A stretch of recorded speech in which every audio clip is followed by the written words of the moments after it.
Okay, let me bring on It's gonna be fun. Let me push my button here. Kit. Hey, Kit. How's it going? Hey, good. Good to see you, Jeff.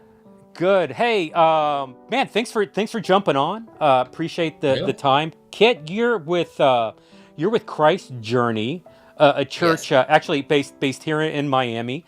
Um, maybe tell us a little bit about yourself. Let's kick off the interview.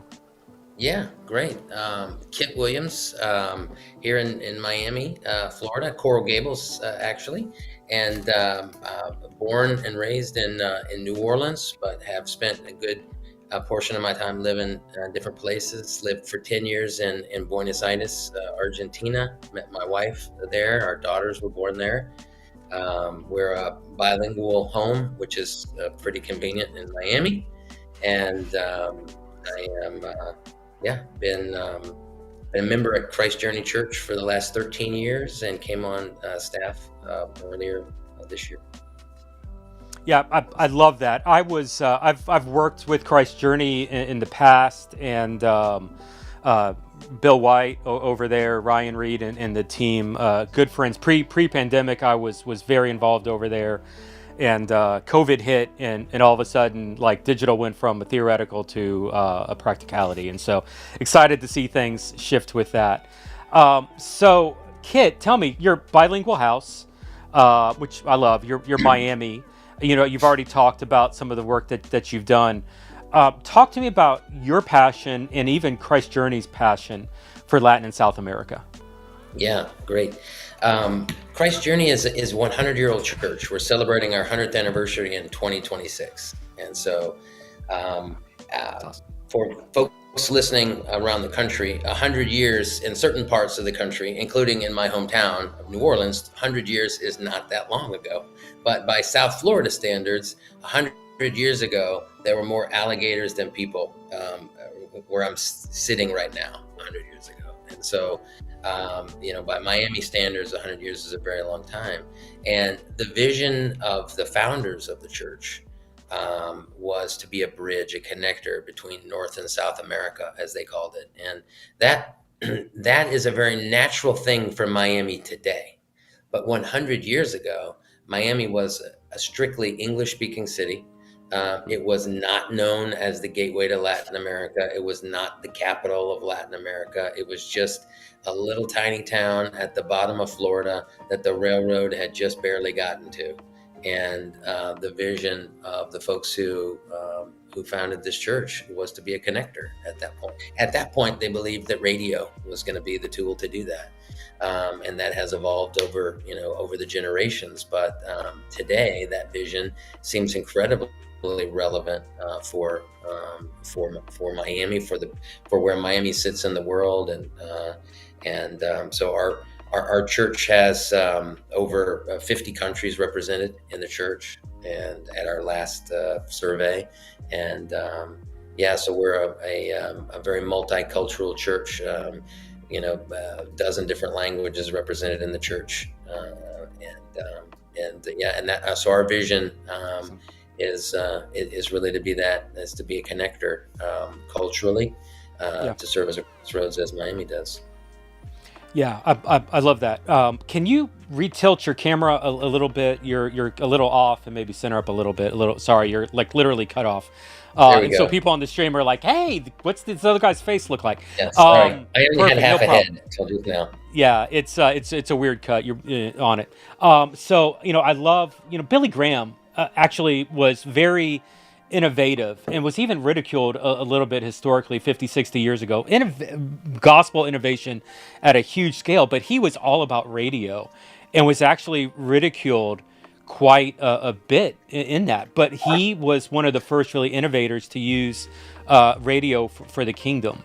And now, 60 years later, 2024, you're talking about, all these cultures, all these communities, 12 different languages within Christ's journey, a passion for Latin and South America. And you guys are starting to toy with the idea of utilizing digital as a tool towards that.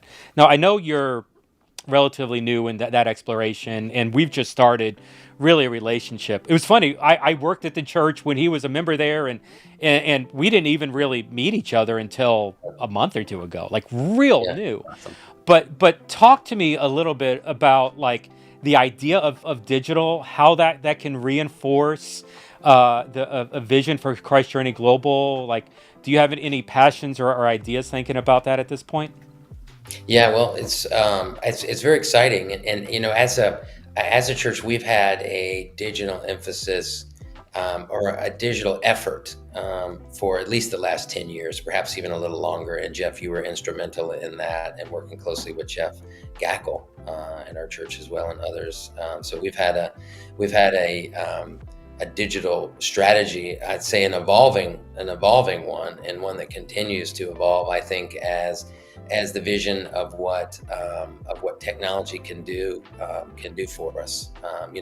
I I just yesterday, and I'm still processing this, and so I don't even know what to do with this yet. But just yesterday, I heard the pastor of Casa Church here in Miami Beach say, I was listening to his broadcast, and he was talking about the way Casa Church uses digital. They say that there are options to invest millions of dollars in facilities, and in Miami, any facility these days is going to cost multiple millions of dollars.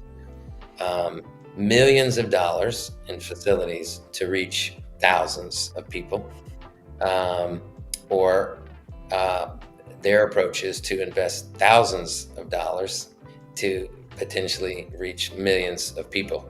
I was inspired by that. Not quite sure yet what to do with it, but I Yeah. found that an inspiring approach.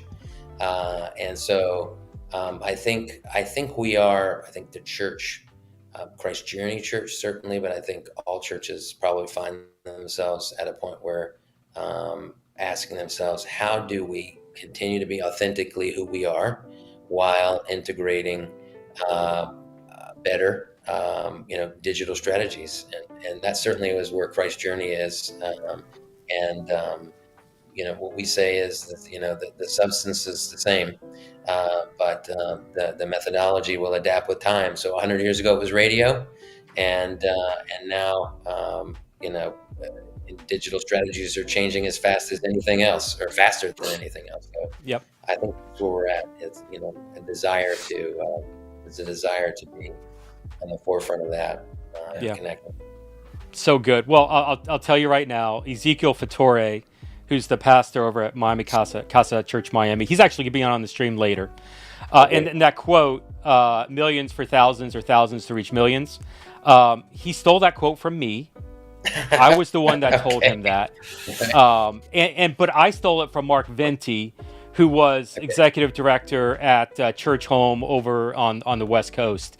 Got He it. was the first person that I heard tell that to me, and he told it to me pre-COVID, like 2019. Got it. And you're right, that is one of these, like, what am I supposed to do? Especially with the American church, is like, what am I supposed to do with that? Like the ability to use small amounts of money digitally for massive impact, and then to train and to disciple people and mobilize them digitally to reach people. Like there's just this massive opportunity digitally that we don't wrestle with. I was talking with a pastor. I can't pull his name right now. It was in our digital WhatsApp community that the church digital runs. He's in Nepal, and so he Mm. just came on. He's like, "Hey, new here. I'm a pastor at a church in Nepal." And I asked him, I was like, "Hey, so tell me about your church, or tell me about your ministry." He's like, "Well, I'm a pastor." Okay, well, tell me about what your church liked, what's your experience, like what do you do, what's your shtick? How? And I said, I was like, how does digital fit in? And he's like, well, we're a 1,200 person church with 20 locations spread across Nepal.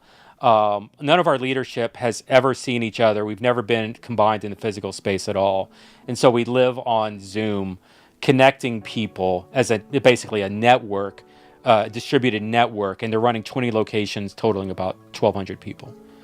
And I replied back, it's like, it's a really inexpensive model. And he's like, well, that's the only way we can do it in Nepal. Yeah. And so like that's this vision, this opportunity to do things differently. But by doing it differently, we find that we can reach a different people in that way. So let me Yeah, ask. it Go ahead, redefines the go. resource question. It redefines the question of resources, is what it Yeah, does. Yeah.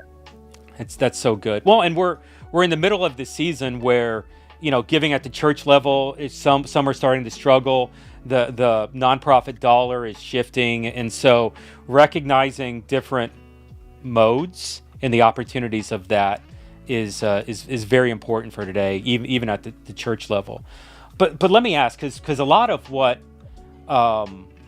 this guy in Nepal is doing, and a lot of what the church home model is, which is kind of a distributed model as well, working with people in homes and micro church locations and digital and things like that. It's a lot of leaning on volunteers, and some of the vision. The Church.digital. We're a digital missionary sending agency. We equip and mobilize people and to be on mission, to be missionaries. And these are normal people. These are normies. It's funny, John, John, you actually referenced normies in your talk. Like, we use that language all the time. And so it's equipping these normies. Kit, what I love about Christ's Journey is it's a church of normies, normal people that could be equipped to be digital missionaries, that could be trained to be digital missionaries. You've got 12 different languages. And just look at within your church to see Christ's Journey become a sending agency of its own, equipping Christ's Journey to equip others and send them out to reach Latin and South American culture. Like, to me, that's a really exciting conversation. That's actually the same conversation I'm having with Ezekiel right now at Casa Church Miami. But talk to me about Christ's Journey. Like, is that exciting to you, to Christ's Journey? What would it look like for you guys to have a sending agency, a mission like that? Yeah, we're working on a concept called development partners, and we didn't invent it by any means, but it's something that we're doing, and that is really identifying folks within the church with special gifting in different areas, and really empowering them and encouraging them and to use those. And certainly, in a church like ours, there are folks with digital capabilities that will surpass even staff capabilities in that, and so that's what we're about doing, is identifying folks with these capabilities and empowering them and giving them tools and opportunities to do that. I love that. I love the opportunity here to start to empower, train people, find out what their giftings are, and get them sent out. But part of this also is, man, we all have, and we talk about this digitally, is that we all have a circle of influence. Some of us, may be reaching hundreds or thousands. I joke that my Aunt Ruth has a circle of influence as well. She only uses digital to keep up with her family. Her family's all over the country, but she can use digital to influence the 10 or 12 people that she's interacting with on Facebook and Instagram. I don't really have an Aunt Ruth. I just want to say that, but that's the illustration that I share. So because somebody's watching this is like, Jeff, who's Aunt Ruth? No, I really don't have an Aunt Ruth. I just, use that illustration for years. So the opportunity is, man, like, to train and equip people with that ability is beautiful. I know, here, I want to ask these. We're asking everybody these two kind of questions. John, I'm sorry, I'm looking at the screen, too many people. Kit, we're asking everybody kind of two basic questions, through the interview process. And I just would love your take on this moving forward. John, or Kit, in your opinion, can missions be digital? 100%. It can be. Yeah. Absolutely. Cool. If people can meet and date digitally, if people can run businesses digitally, then 100% people can meet Jesus digitally. Missions can be done digitally. 100% can be. I love that. Can the church exist digitally?